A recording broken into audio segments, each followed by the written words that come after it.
América Latina, uma região do continente americano com grande diversidade, marcada pelo encontro de culturas e etnias. São cerca de 30 nações, com uma população estimada em 600 milhões de pessoas, quase 10% da população mundial. Meu nome é Franz Calchini e sou boliviano de todo coração. Meu nome é Nicole, sou brasileira, mas com os pais bolivianos. Sou Edgar Pari, sou peruano. Eu sou Davi e sou mexicano. Sou Cláudia, eu sou da Colômbia. Eu sou Tayane e sou brasileira. Meu nome é Ivete Martínez, sou cubana. Sou mexicano, sou boliviano. Sou brasileira, mas com os pais bolivianos. A história do encontro de etnias na América Latina começou com os ameríndios, povos nativos que há mais de 15 mil anos atrás já habitavam a região. Com a chegada dos europeus no final do século XV, um processo de colonização violento se estabeleceu em vários territórios. Espanhóis e portugueses, sobretudo, exploraram riquezas naturais como ouro e prata para enriquecer a Europa. E impuseram seu domínio a partir de lutas e do extermínio de alguns povos. No caso português, a produção foi organizada a partir da cultura intensiva da cana-de-açúcar. Então, nesse processo de colonização, naturalmente os colonizadores vieram para cá. Aconteceu uma miscigenação dos colonizadores portugueses, dos conquistadores espanhóis, e isso gerou uma mestiçagem latino-americana que até hoje é considerada a grande marca da cultura latino-americana. Mais tarde, alguns países da América Latina passaram a usar força de trabalho escrava vinda da África. Foram séculos de misturas que enriqueceram ainda mais a diversidade cultural latino-americana. Isso fez com que muitos dialetos africanos se misturassem na língua brasileira e entre eles próprios. Da mesma maneira, essas etnias escravas acabaram se miscigenando. Na região do Caribe, nós tivemos uma situação muito parecida com a do Brasil. Franceses, holandeses, ingleses trouxeram também grandes contingentes de escravos negros para desenvolverem essas atividades econômicas. E ali aconteceu um processo bastante semelhante ao que aconteceu no Brasil. Porém, o contingente de colonizadores brancos nessas ilhas era muito menor, né? E houve uma cisão cultural mais acentuada, não havia tanta mistura. As línguas faladas por aqui também são uma expressão da diversidade latino-americana. Embora as línguas neolatinas sejam dominantes, como o castelhano, português e o francês, com os colonizadores vieram o inglês e o holandês. Ainda persistem também algumas línguas ameríndias, como o quichua, falado em países como Peru, Equador e Bolívia. E a língua guarani, usada, por exemplo, por povos do Brasil e do Paraguai. Essa diversidade linguística é um dos elementos fundamentais da unidade, tanto da América Portuguesa, no caso do Brasil, que tem essa dimensão continental, como aconteceu também com as comunidades da América Hispânica. Então, usando a mesma língua, você consegue fazer o trânsito mais fácil de outros aspectos da cultura, como alimentação, vestuário, práticas religiosas e assim por diante. A América Latina tem uma extensão de 21 milhões de quilômetros quadrados. A região começa na fronteira entre México e Estados Unidos, sendo o México o único país latino-americano que se localiza na América do Norte. Aí vem a América Central, com países como Guatemala, Belize, Honduras, El Salvador, Nicarágua, Costa Rica, Cuba e outros países insulares de pequena extensão territorial.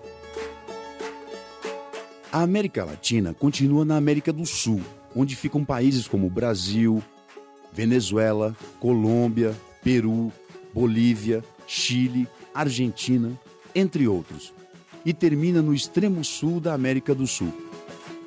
Quando a gente pensa em diversidade latino-americana, sob os aspectos culturais diversos que ela apresenta, nós temos que levar em consideração o ambiente geográfico. Nós temos ali 4 subsistemas geográficos.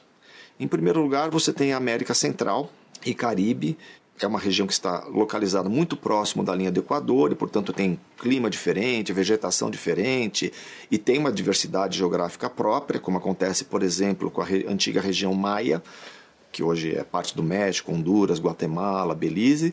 Depois nós temos o subsistema amazônico, que abrange um pedaço grande do Brasil e de vários outros países que fazem fronteira com o Brasil, como é o caso do Peru, da Venezuela. Depois nós temos o subsistema andino, que é caracterizado, evidentemente, pela Cordilheira dos Andes. E, finalmente, nós temos o subsistema platino. O subsistema platino compreende os países envolvidos no eixo fluvial do Rio da Prata, como a Argentina, Brasil, Paraguai, Uruguai e Bolívia. Isso fez com que cada uma dessas comunidades, desses 4 subsistemas que eu mencionei, desenvolvessem culturas próprias, muito fortemente enraizadas e, particularmente no subsistema andino, as comunidades permaneceram durante muito tempo isoladas umas das outras. A América Latina está entre as áreas mais urbanizadas do planeta. Nela, cerca de 80% da população vive em cidades. Brasil, Argentina e México são as maiores economias da região.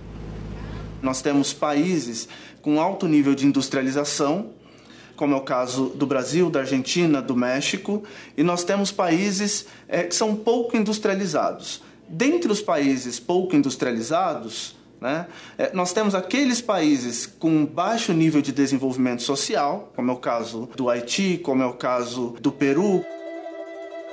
Com o objetivo de promover maior integração entre os países da América Latina, surgiram várias iniciativas.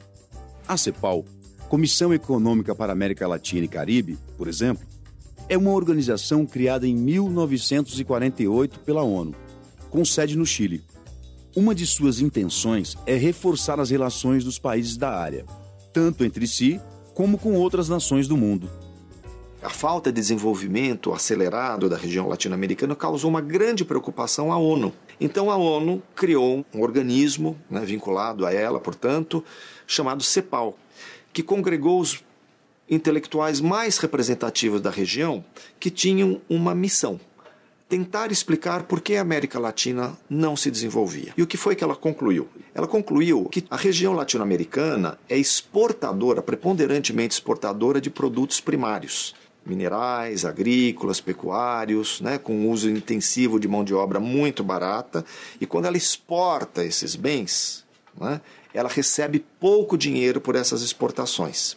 Então, na balança comercial das relações comerciais internacionais, a América Latina estava sempre deficitária. Ela vendia muita coisa barata e comprava muita coisa cara. Na década de 50 e 60, a CEPAL ela influenciou muito o processo de integração regional, mas numa perspectiva mais de desenvolvimento interno. Portanto, integrar esses mercados do ponto de vista do comércio, do ponto de vista da indústria, do ponto de vista dos investimentos, quer dizer, integrar economicamente o continente latino-americano. Dos anos 80 para frente, passa a predominar um regionalismo aberto, onde a integração ela se dá do ponto de vista interno, quer dizer, fomenta-se a integração internamente a esses países, mas casada com uma abertura comercial para o exterior, quer dizer, para outros continentes. Outra organização de grande expressão para alguns países da América Latina, especialmente o Brasil, é o Mercosul. Os membros permanentes são os países da América do Sul: Brasil, Argentina, Paraguai, Uruguai e Venezuela. Na pauta de intenções está a livre circulação de bens e serviços. O Mercosul, ele tem desde aquela perspectiva de integração mais para dentro, portanto, criando uma união aduaneira, criando uma tarifa externa comum para proteger as economias dos seus estados-partes, mas também ele estabelece diversos acordos de livre comércio com outros países e regiões para ampliar sua inserção internacional do ponto de vista econômico. Mas há países que não estão interessados exatamente nesse modelo de integração. Preferem uma abertura comercial mais ampla, É o caso do Chile, é o caso da Colômbia, é o caso do Peru, que estão envolvidos em diferentes projetos de integração regional no mundo. Nós temos historicamente um equilíbrio de poder entre Brasil e Argentina. Muitas vezes os interesses econômicos, estratégicos, políticos que o Brasil manifesta no Foro do Mercosul contrariam interesses regionais latino-americanos. são interesses que colocariam o Brasil numa posição de mais poder em relação aos seus vizinhos. Então, os poderes regionais latino-americanos, muitas vezes representados pela Argentina, e às vezes os poderes dominantes do mundo, auxiliando a Argentina, fazem com que a Argentina crie uma situação de reequilíbrio de poder. E, no caso específico do Mercosul, a Argentina é um país importante no equilíbrio econômico e estratégico do Mercosul enquanto processo integracionista.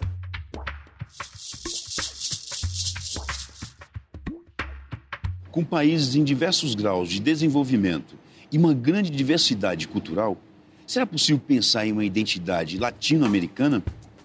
Há uma identidade latino-americana à medida que nós temos uma história comum, uma história de colonização que é muito próxima entre os diferentes países, né? A gente tem que considerar também os grandes problemas econômicos, os desafios econômicos de inserção internacional, as disparidades econômicas, as disparidades sociais, os desafios em relação ao enfrentamento dos altos níveis de pobreza, dos altos níveis de analfabetismo. Então, de modo geral, nós temos problemas em comum, nós temos uma agenda em comum que nos permite falar de uma identidade latino-americana que vai desde nossa origem histórica, passando pela nossa formação populacional, chegando até os nossos problemas políticos, econômicos e sociais contemporâneos.